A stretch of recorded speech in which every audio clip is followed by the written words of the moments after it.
Welcome to the Hyphen Universe Show. I am your host, Kellen Conley, aka B Hyphen. How is everybody doing tonight? How's everybody feeling? All of that jazz. I hope you're feeling great. I hope you're feeling good. I hope you feel fantastic. I can't say I do right now, man. Daylight savings. Freaking daylight savings. It came from me. Cause what I did, of course, 2 a.m.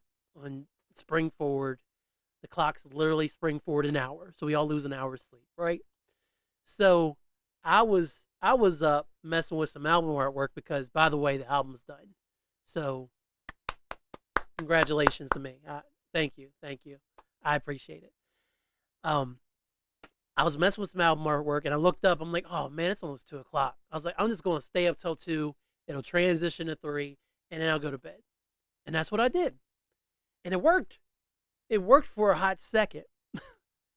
Sunday night, was I up late on Sunday night? I can't remember, but I was up a little later on Sunday night. And then Monday night, I was up a little later. Damn, it's only Tuesday. So yeah, I was up real late last night.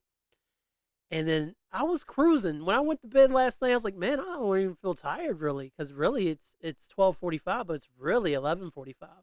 So, and I got up on time this morning, and I felt good, and you know, I was like, damn, all right, maybe I'm smarter than the average daylight savings observer. I don't know. That 4 hour sleep last night is doing me no favors right now. No favors. But it's okay. It is all right. I'm going to go pick up Aaliyah in a little bit. Get her to bed in a little bit. And I'm going to go to bed in a little bit. After, maybe I'll take a shower. Maybe I won't. Who knows? Who knows? Breaking news. Batman 2, The Batman 2, has been pushed back to October 2026. So we got to wait over 2 years now, unless they move it up, for the sequel. And now I'm starting to get a little worried. I didn't read any of the articles. I just literally saw this on Twitter. So getting a little worried that it might just be a one and done, which sucks because the Batman is an incredible film. I did a whole episode about the Batman. I want to say it's episode 192 of Hyphenation. So go check that out where I rave about it. It's spoiler free too, in case you're interested in still watching it. It's a completely spoiler free episode, which is rare for me because I like to get on here and talk about all the things. All the things. That's usually what I like to do. But yeah, we gotta wait till 2026 for the Batman. I'm probably gonna go see Dune 2 this weekend, which means I have to watch Dune 1 before Sunday. So I'm going to have to sleep sometime so that I can do that. Probably go with my buddy Michael. So the commercials, when I went to go see Dad a few weeks ago, because Leah had to meet in Virginia. We went to go see Dad, man. The commercials like the best film you'll ever see in your lifetime. If you don't go see Dune, you're a fool. Like it was serious. It was serious. It's like, damn, all right, I guess I need to go see Dune too. Damn. Plus, I promised Michael that we would go. So, we're going to go. We're going to go check out Dune. Also, I can't hear hardly anything out of this ear right now. And it sucks. It's like the more I talk and the more my jaw works, it just closes up more. So, that's fun. Man, you got to love it. But aside from all that, I am feeling pretty good. Like I said, the album's done. And that's been a long process. Started officially back in the summer of last year. And after many starts and stops, it's finally completed. Hopefully it's coming out next month is what we're looking at. So I hope you all are rocking with me. And I'm really proud of this album. My second album. So be on the lookout. More details to come. I promise I won't play the whole thing on the pod. I promise. Some. I promise. But now to sober things up, man. Because the other day, actually not even the other day, March the 1st, Akira Toriyama passed away. He was 68, and let's see, is it listed up here near the top? Or I probably got to go down to the personal life section. A subdural hematoma. And for those of you who don't know, it's a type of bleeding in which a collection of blood, usually not always associated with a traumatic brain injury, gathers between the inner layer of the dura mater and dura mater and the arachnoid mater of the meninges surrounding the brain. It usually results from tears in bridging veins that cross the subdural space. Dang, that sounds awful. That sounds awful. Akira Toriyama.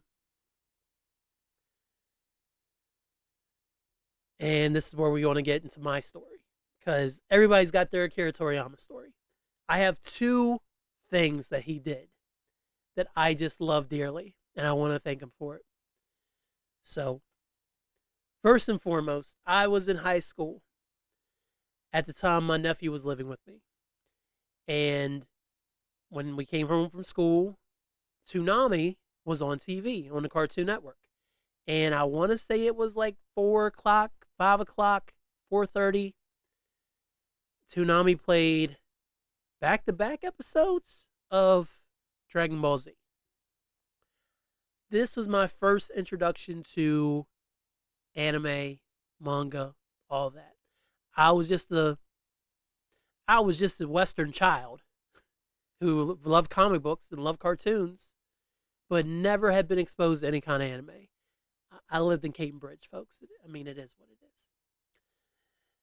And at first, I was like, "Oh, this is kind of cool," because Chad had it on, and so I would look at her now and then when I was going back and forth or whenever I was doing, because usually it was just me and him in the house, waiting for either Dad to get home or Mom to get home or both, or whatever, or his grandmother, his grandfather.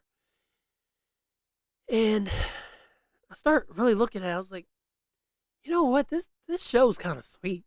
The show's kind of sweet to steal Handsome Bane's word.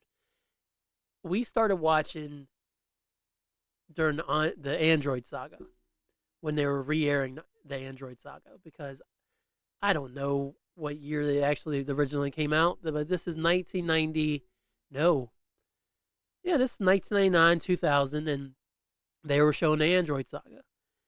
And immediately, man, like the moment that purple-haired Saiyan, which I came to learn, named Trunks, came down from the sky and cut down Frieza and King Cold, man, I was like, what is this? What is this, and how can I get more of it? It's amazing. And so, literally Monday through Friday, me and Chad parked up on that couch watching Dragon Ball Z, man. And I didn't realize it then, but when I like something, I'm absorbing everything I can about it. So, learning the character names, Gohan. I went with Gohan first. Goku, Bulma, Krillin, Tien, Yamcha, Master Roshi, Piccolo, and then you got Dr. Gero at that time, Android 17, Android 18, and Android 16, the bald one with the mohawk. I want to say it was Android 16. No, I'm not looking it up because this is just about how important this were for me. So I'm watching the show, I'm getting hooked, and like one of the first things that we learned, I think it was one of the things that might grab my attention, is like Goku's going to die, and you have to do something, and the androids are coming, and they're going to kill you. Like, what? Time travel? Back to the Future? Time travel? Yep, sign me up. Sign me up. It's that easy.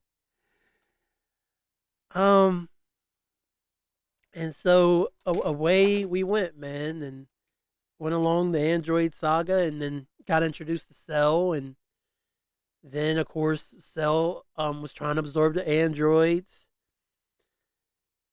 and I'm writing down "Sign Me Up" as a title. That might be it.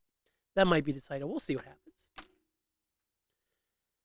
And I was just everything. I couldn't miss anything. Like I couldn't believe how cool the animation was. Yes, in hindsight, the action moved really slow for 30 minutes. Battles took weeks and weeks to get through, but it was so satisfying to get to the end of that battle, man. And then Cell absorbed both androids, and then Android 16 had went over to the Z Fighter side. And then there was one guy in particular, one man in particular, who the moment he came on screen and just was completely and totally irrevocably, that's not the word, irrevocably an asshole. My man, Prince Vegeta. My man, Prince Vegeta. Let me give you a little shade there, Vegeta. I'm trying. Maybe this is a thumbnail. Maybe not. It might be a little. Whatever. Whatever. Vegeta, man. For a high school kid who mostly expressed himself through lyrics, through song lyrics, Vegeta was everything I wanted to be. I mean, he was cocky. He was arrogant. Same word, I don't care. He was self assured. He knew in his mind, and this is before I had seen any of the previous sagas. I hadn't seen him arrive on Earth. I hadn't seen the original battles. I hadn't seen the Namek saga. I hadn't seen the Frieza saga. I literally started with the Android saga. And this guy wearing his pink shirt, who supposedly was Trunks' dad. Of course, there was no Trunks yet in their timeline. Oh, he struck my fancy. Look, I get it. We can go Goku versus Superman versus Hulk all day long and debate who's going to win. It's probably freaking Goku and that positive attitude. I love Goku. I love Goku. I do. Goku. I love Goku. But Vegeta was just, he's just such a badass. And even when he was at his most evil, I still ate all of that up. Every single minute of it. And so, at the time of the start of Android Saga, Goku was Super Saiyan. No one else had achieved it in many years. Trunks showed up with Super Saiyan, so Vegeta's like, ah, ah, ah. Because Vegeta is the Prince of all Saiyans, my dude. The Prince of all Saiyans. And he couldn't go Super Saiyan. He couldn't go Super Saiyan, but freaking Kakarot could, and this purple-haired kid from the future?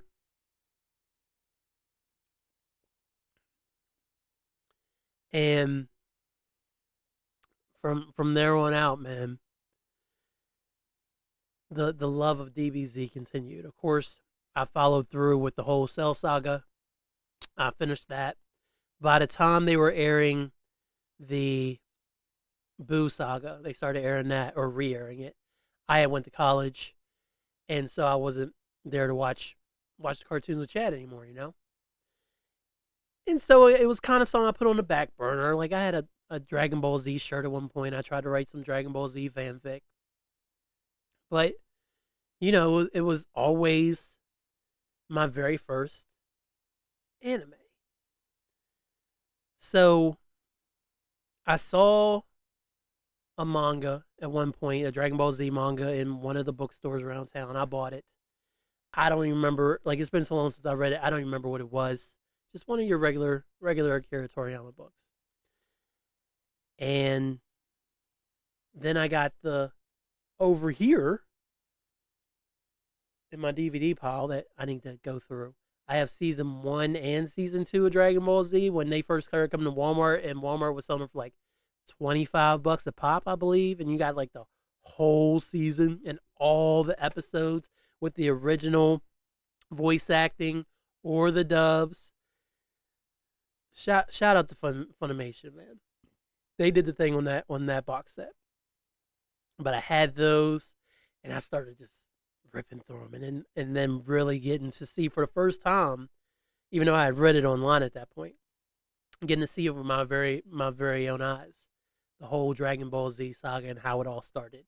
And that didn't even include Dragon Ball. I'm clueless on Dragon Ball, and I'm clueless on GT, even though I know it's not canon. And Super, I haven't watched any of it.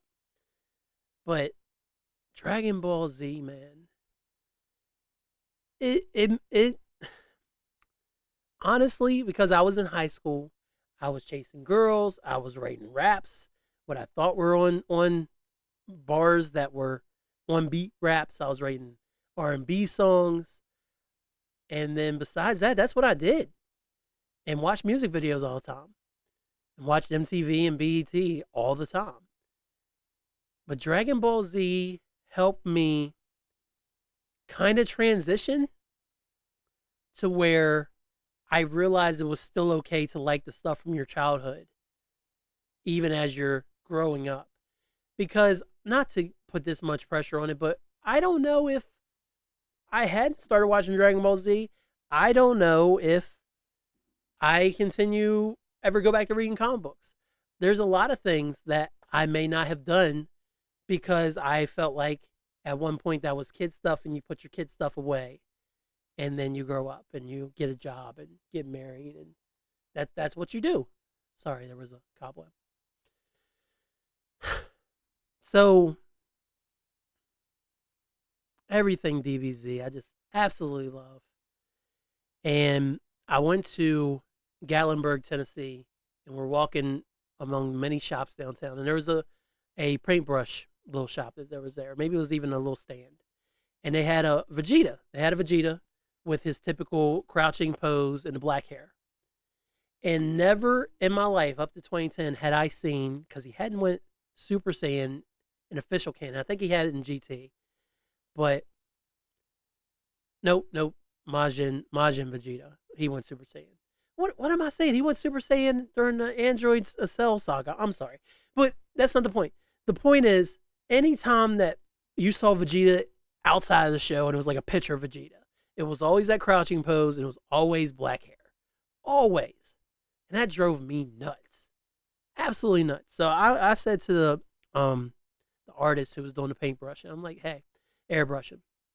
I was like, hey, I would like to get that Vegeta pose on the shirt. I want a hyphen underneath it, but can you give him gold hair like the Super Saiyan? He's like, absolutely. Like I don't even know. He might have said this. Maybe I'm giving myself too much credit. He's like, no one ever asked for that. Like I just normally do the black, but I would love to do that for you. And to this day, it's sure it's popped up somewhere in one of my videos. It's currently my pajama shirt. Vegeta, the golden Super Saiyan hair, that crouching pose. It says hyphen underneath. Because this is my guy. But don't get me wrong, I love every single character in Dragon Ball Z. I love Gohan a lot. Gohan I could relate to because it was literally the eyes of a child growing up throughout the Android saga into the Cell saga. And obviously he went Super Saiyan 2 first.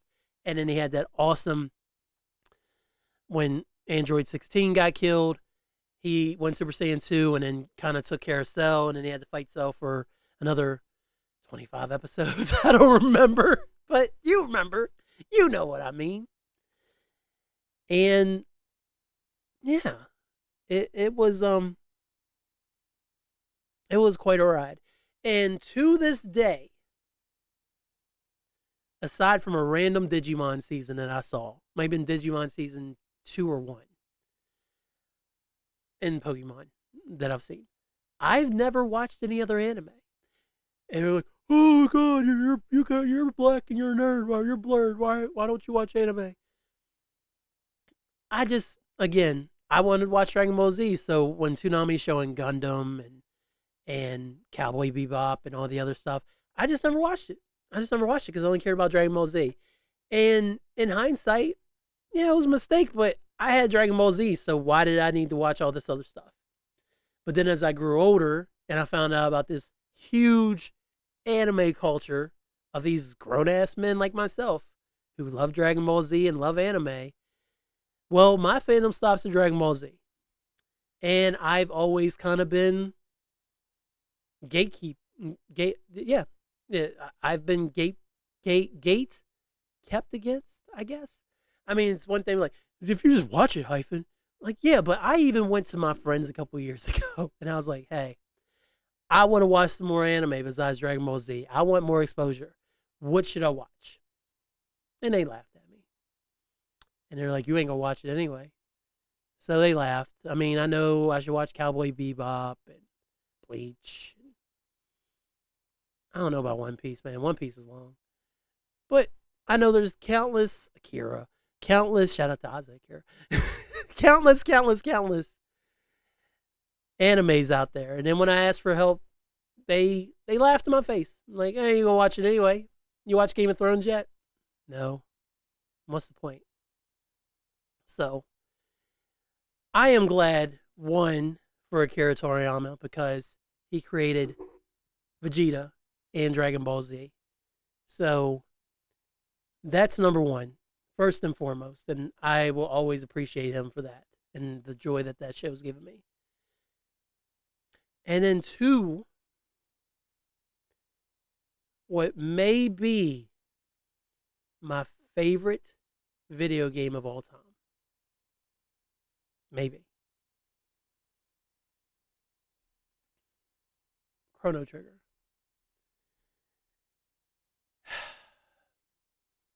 Look at the smile on my face.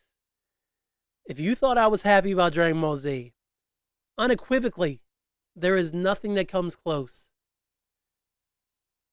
to pure joy for me, other than my daughter and happy life and my wife and those things. I mean, that's not something that I physically am able to see every day. How about that?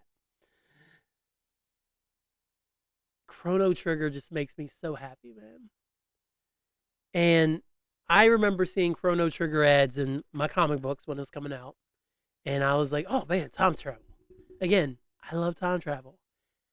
You put time travel in a movie, except for Time Traveler's Wife, I couldn't rock with it. I couldn't rock with it. That was just me. Aside from Time Traveler's Wife, I love it. Back to the Future is arguably my favorite movies. All three of them. I consider them one big movie, honestly. I talked about that before on the pod. And I didn't have a Super Nintendo growing up. It's been put out there. I didn't have any gaming consoles in the house until I was in high school, and that was a Genesis 3. Google it. Where I used to play NBA Live 98 on the weekends and Madden 95. But yeah, I had a Genesis 3, but never got to play Chrono Trigger. But then I stumbled across, thanks to the internet, this thing called emulation. So the idea of emulation, for those of you not to know, is that if you own the cartridge, you're allowed to download the game and play it on this little program that you download. Well, let's just say I owned a lot of games. Nintendo, Super Nintendo, Sega Genesis, Game Boy, Game Gear, you name it. If I could emulate it up to that point, I probably did. Played a lot of games. Shout out to Zombies Ate My Neighbors, by the way. That's a phenomenal game. Yeah, I beat it with cheat codes, but it's still a lot of fun. I'm not sorry. I'm not sorry. I downloaded Chrono Trigger because I was like, oh yeah, I really would love to play this game. So one late night, because I used to always sneak out of bed and get on the computer, fire up Chrono Trigger, and then I start playing it. And immediately I fall in love with the story of Chrono, or whatever you name your character, and how he went to the Millennial Fair and met this girl named Marley. I call her Marley. Y'all might call her Marl. I don't care. But he goes and meets this girl named Marley, and they meet up with his friend Luca, and Luca builds a time machine, and an dependent on Marley's neck sends them all flying through time. Well, yeah, Chrono and Marley. And then from there, the story just it's such a beautiful story, man. You meet a exciting cast of characters. You have Frog, you have Magnus, you have Robo. Shout out to Robo. You have I can see her face. I got podcast 101 because I'm going to say it wrong. And she deserves to have her name said correctly. Chrono Trigger. Chrono Trigger. Ayla. There you go. So I got everybody but Ayla. Not bad. But that's your cast. Chrono, Marley, Luca, Frog, Robo, Ayla, and then Magus, who you can choose to join your party or you can choose to beat his ass. Your pick. I can say that in any of my playthroughs, I've never left Magus behind. But like I said about Zombies Ate My Neighbors, I was real heavy on the Game Genie codes because they were built into the emulator program. So I had it set so that I had infinite, like no hits would hit me, and my hits were really strong and all this. So I didn't really grind my way through the game the first time. I just went through and beat it. It was cool, and I was like, yeah, I'll beat Chrono Trigger.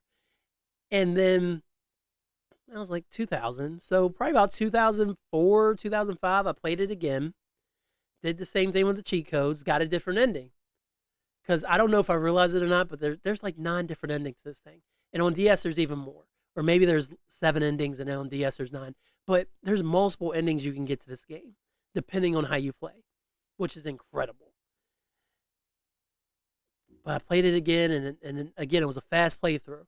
And then finally, it was damn, was Aaliyah born yet? Aaliyah may not have been born yet. It was like 20. No, she might have been. It was like 2015 or something like that. I downloaded SNES emulator on my phone, downloaded Chrono Trigger, and I was like, okay, this time I'm gonna play this game right. So no cheat codes, heavy reliance on game FAQs though. I can't lie, to kind of help me. But after many hours of grinding, many months, because I could just literally just pull it up when I wanted to, and you know, I beat the game, and it was cleanly without cheating. I had to do a lot of grinding though. But it was one of the best experiences of my entire life. And again, Akira Toriyama brought those characters to life. And I don't know.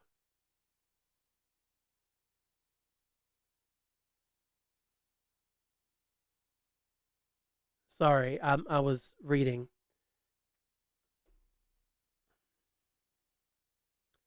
Hold on. So it says development team, 3 designers. Yeah.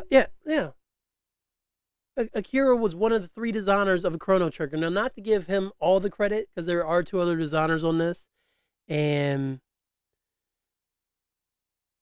Hironobu Sakaguchi and Huji Hori, or Hori. It's probably Hori, and Akira Toriyama.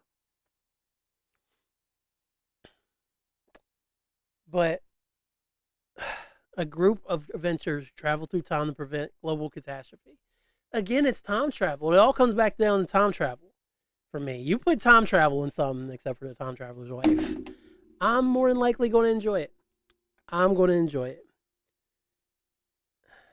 And it deeply saddens me that he died so young like that, Akira Toriyama.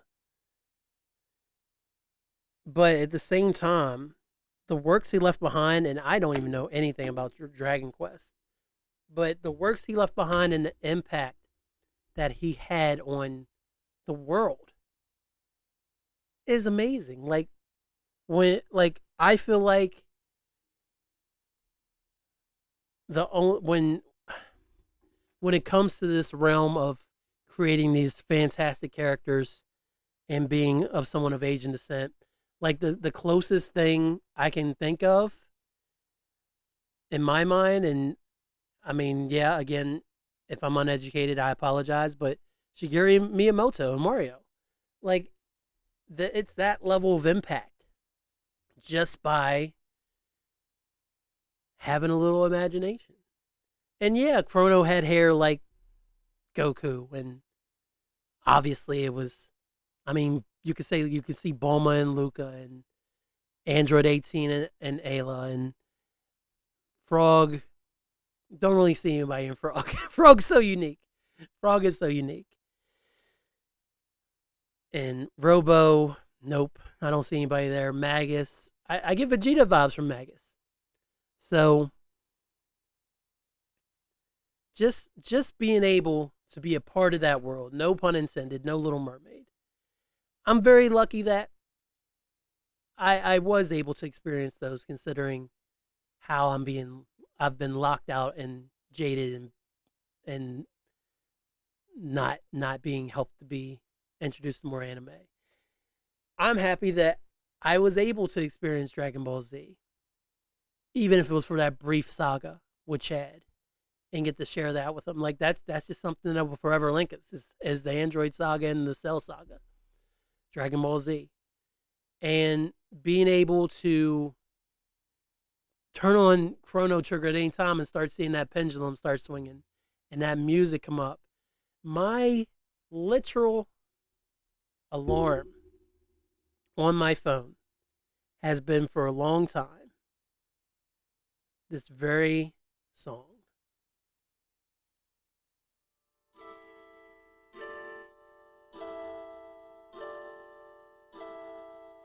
The end of time.